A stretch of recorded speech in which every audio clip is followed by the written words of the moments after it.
স্বপ্না বিশ্বাস।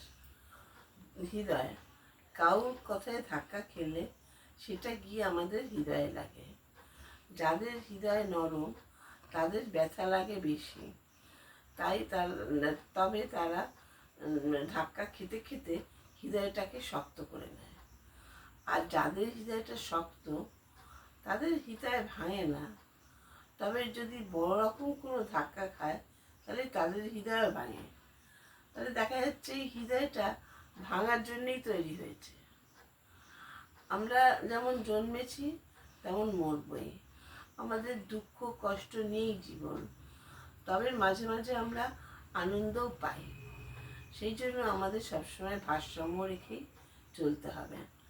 দুঃখে ডুবে না গিয়ে ডুবুরি হয়ে ভেসে থাকতে হবে। আর সবসময় আনন্দর খোঁজ করতে হবে। আর হৃদয়টাকে বাঁচিয়েই আমাদের চলতে হবে।